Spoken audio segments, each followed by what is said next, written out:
Alors dans cette vidéo, je vais vous présenter l'utilisation d'un module pour la fédération de chasse pour la gestion des territoires, des baux, mais également des points de comptage. On peut avoir également des localisations, des égrenages. Alors pour se diriger sur le web SIG du Pays de Guingamp, on peut faire une recherche Google en tapant SIG Pays de Guingamp. Là, on tombe sur websig.paysdeguingamp.com. Lorsque l'on arrive sur l'application, il faut bien évidemment une habilitation pour accéder à la plateforme. On peut cliquer sur s'enregistrer sur la gauche. Donc là, on va se connecter en tant qu'utilisateur de la fédération. Donc dans un premier temps, l'outil va se chercher sur une certaine emprise de carte. Là pour le moment, c'est le Pays de Guingamp, mais ça viendra sur l'ensemble du département. Lorsque l'on arrive sur l'outil, tout en haut, on voit l'utilisateur, on est connecté en tant que FDC22 et on consulte bien la carte FDC22. On a plusieurs menus qui apparaissent ici. Donc le menu carte, on n'en a qu'une seule. Le menu comparaison qui permet de faire une comparaison entre deux cartes, mais là on n'a qu'une seule carte à disposition. Le menu cadastre qui permet de consulter rapidement ou de rechercher rapidement une adresse ou un numéro de parcelle. Et le module qui nous intéresse pour la gestion et la localisation d'informations liées à l'activité de chasse. Dans un premier temps, on va devoir renseigner l'ensemble de nos territoires. Donc on va aller dans chasse, gestion, territoire. À partir de là, le module fonctionne de la même manière lorsque l'on veut saisir de l'information. Une fois qu'on a compris le fonctionnement, il s'applique de manière identique à son utilisation. Lorsque l'on va dans chasse, gestion, territoire, baux, propriétaire ou même plus bas ici, c'est une nouvelle fenêtre qui va apparaître pour permettre la saisie d'infos. Pour saisir une nouvelle information, on clique sur ajouter. Pour en rechercher, on clique sur rechercher. Pour éditer une information existante listée dans le tableau ci-dessous, on clique sur le crayon pour modifier. Sur cette feuille pour voir un descriptif, sur la loupe pour zoomer sur l'information et la poubelle pour supprimer. Là, en l'occurrence, on va souhaiter ajouter un nouveau territoire de chasse. Nous allons aller, par exemple, sur la commune de Quérien. Alors, Quérien. Alors, l'identifiant du territoire de chasse, si on a un numéro précis, on va dire que c'est le numéro 25. Son nom, donc c'est la société de chasse de Quérien des Bois. Le nom du référent, c'est Monsieur René. Et on clique simplement sur créer. On voit qu'automatiquement l'outil met bien en majuscule le texte et l'information a été enregistrée. Si on souhaite faire des modifications, j'ai oublié le numéro de téléphone. Je le mets à jour et je clique sur mettre à jour. Lorsque j'ai terminé ma saisie, je clique tout en haut sur retour à la liste.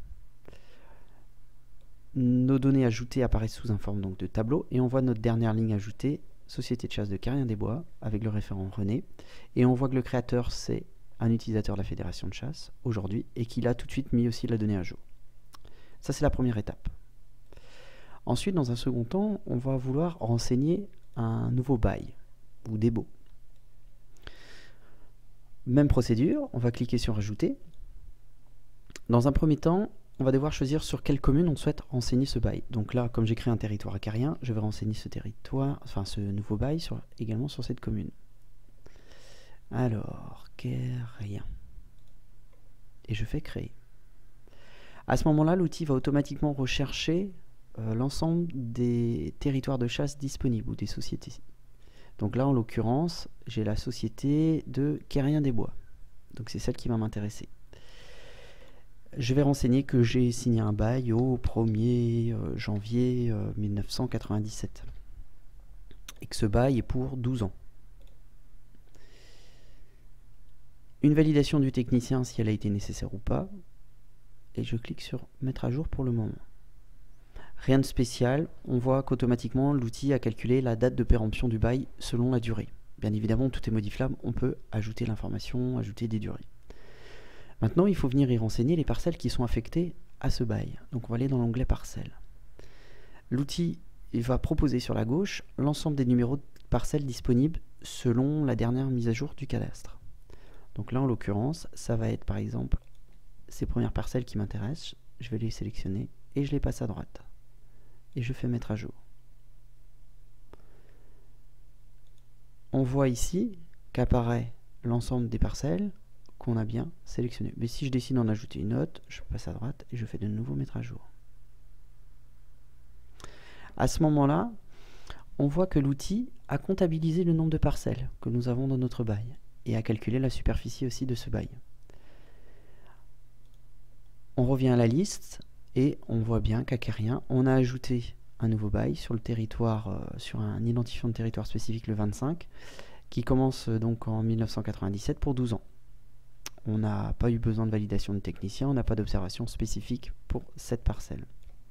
Tout en bas sur la carte, on voit ici apparaître du coup automatiquement qu'on a un territoire, le 25, pour la société de chasse de Carrien-des-Bois, où le référent est René.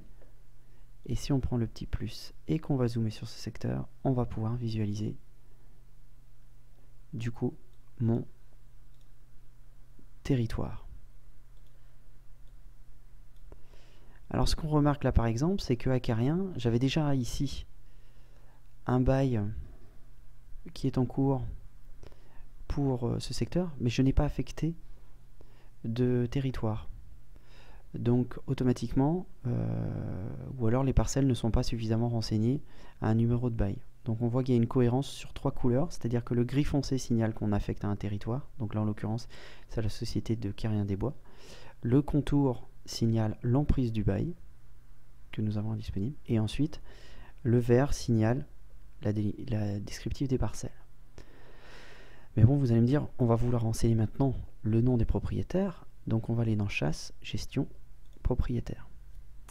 L'ensemble des parcelles qu'on a sélectionnées précédemment sont ajoutées dans cette table, sans qu'on ait rien à préciser. Donc là, on voit en l'occurrence Acarien, toutes les parcelles qu'on a ajoutées sont ici. Donc je vais pouvoir venir en renseigner un nom de propriétaire. Donc je vais venir la modifier et je vais mettre Monsieur Thomas, propriétaire. Et je vais mettre à jour. Je reviens à la liste et on voit bien que pour ma parcelle donc A23, j'ai Monsieur Thomas qui est le propriétaire. Mais pour mes parcelles, donc la 10, la 9, la 8, la 7, la 5, c'est le même. Donc je vais les sélectionner. Je vais aller tout en bas sur ma liste et je vais demander de mettre à jour la sélection. Et là, c'est Monsieur Le Bélégo qui est propriétaire. Je fais créer, je reviens à la liste et ce qui se passe automatiquement, Monsieur Le Bélégo a été renseigné pour l'ensemble de ces parcelles. Une fois qu'on a géré le territoire de chasse, dans un premier temps, à travers le territoire, les baux et les propriétaires, on va pouvoir aussi renseigner des informations géographiques plus précises liées à la thématique métier, à partir de points, de linéaires et de polygones. On va commencer par les polygones. On retrouve ce même tableau et on va vouloir ajouter l'information. Lorsque l'on souhaite ajouter de l'information, l'outil va nous proposer, pareil, un formulaire pour remplir l'info. Alors, dans ces trois fonctions-là de localiser, ponctuel, linéaire et polygone, on va utiliser la barre de dessin. On va donc dessiner un polygone, on choisit le bouton, et on va dessiner, par exemple, le polygone pour cette parcelle-ci. Et on va expliquer, je continue à dessiner, hop, j'ai fini mon petit dessin, que c'est une zone de traque, une réserve, culture RGB, un plan d'eau, une mare aménagée, etc., etc. Donc on peut ajouter autant de typologies qu'on souhaite. Donc là, en l'occurrence, on va dire que c'est une réserve, où la date d'autorisation a commencé en 2010 pour ce programme, pour une durée, par exemple, de 5 ans. Et je fais créer.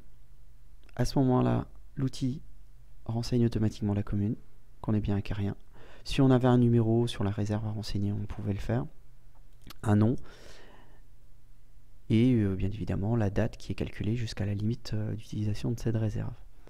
On peut bien évidemment modifier le dessin ici en déplaçant, parce que si par exemple la réserve est un petit peu plus grande, et on met à jour. Si on souhaite ajouter d'autres petits points, on clique sur le petit plus ici et on vient ajouter des petits points et on va pouvoir ensuite les déplacer. Et de nouveau, on met à jour. On peut compléter le visuel bien évidemment avec la table des matières sur la gauche ici, en ajoutant autant d'informations qu'on souhaite. Par exemple, je voudrais mettre la vue aérienne 2011. Ce qu'il faut juste retenir, c'est que lorsque l'on coche une donnée à l'intérieur de la table des matières, on n'oublie pas de rafraîchir la carte pour lui demander de l'afficher. Et donc, on visualise avec la vue aérienne. Mais par exemple, dans le cadre de cette réserve, à côté, je vais dessiner une zone de track pour une battue, par exemple. Alors, les termes, les intitulés, bien sûr, on peut les corriger. Hein. Hop, en disant que ici, on va faire une petite battue. On crée. L'outil va donc appliquer une nouvelle sémiologie qui correspond à la légende ici. Donc, une zone de track. On va localiser des ponctuels où là, on va vouloir renseigner des postes de tir. On va cliquer là sur le point, on renseigne. Qu'est-ce que je veux renseigner? Un poste de tir. Je fais créer. La symbolique, pareil, va venir s'y renseigner. Voilà. Je peux donner même un angle à mon poste de tir. Je suis à un angle de 0 degré ici. Je veux le faire descendre plus bas, donc je vais lui donner un angle de 90 degrés.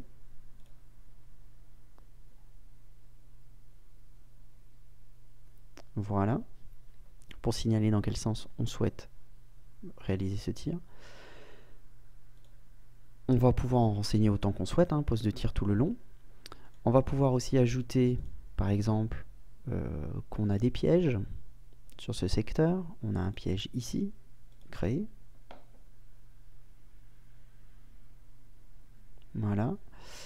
On va pouvoir renseigner qu'on a un terrier là. On crée. Voilà. Et maintenant, on va vouloir localiser par exemple le sens de la traque. On va aller sur du linéaire. On va ajouter, même punition, on utilise la ligne et on va expliquer que on veut que ça se passe dans ce sens. Allez, un peu compliqué mon sens. Et je vais dire que c'est le sens de la traque. Et je vais créer. L'outil va du coup dessiner automatiquement les flèches dans le sens où la traque doit se passer.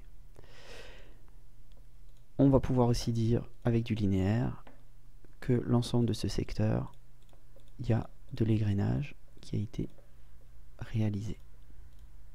Donc vous voyez, c'est très simple, autant d'informations qu'on peut ajouter, améliorer, modifier sur l'outil. Et le formulaire de saisie permet très simplement de renseigner l'info en réalisant un minimum d'erreurs, en ayant une symbologie qui s'applique très rapidement. À chaque fois qu'on a du linéaire, la longueur est calculée. Lorsque l'on a une surface, la superficie est calculée.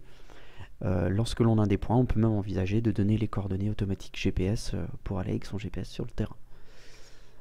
Donc voilà pour l'utilisation du module de gestion pour la fédération de chasse, à savoir que ce module est entièrement modifiable et possibilité à améliorer.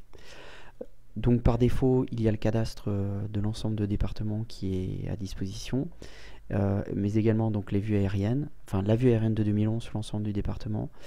Dans les fonds de plan, on retrouve aussi la carte IGN. Voilà, on va retrouver également, allez, la carte de Cassini, mais bon, ça fait un petit peu loin tout ça. Et on peut avoir également le modèle numérique de terrain pour la topographie. Alors celui-là, il y a une petite échelle de zoom, donc il faudra reculer pour visualiser la topo. Enfin, on a la possibilité de rechercher, comme je disais facilement avec le module cadastre, une parcelle précise. Par exemple, on va dire sur la commune de Bégard, je recherche la AD3 et je lui demande de localiser. Voilà, il m'a amené à la parcelle AD3. Au même titre que sur les adresses, alors selon la DGFIP, je vais chercher par exemple à Bourbriac un chemin qui commence par Caire. Je vais lui demander de rechercher les voies et je lui demande de localiser le secteur et toutes les parcelles impactées par ce lieu-dit. Voilà simplement sur l'utilisation du module pour la fédération de chasse.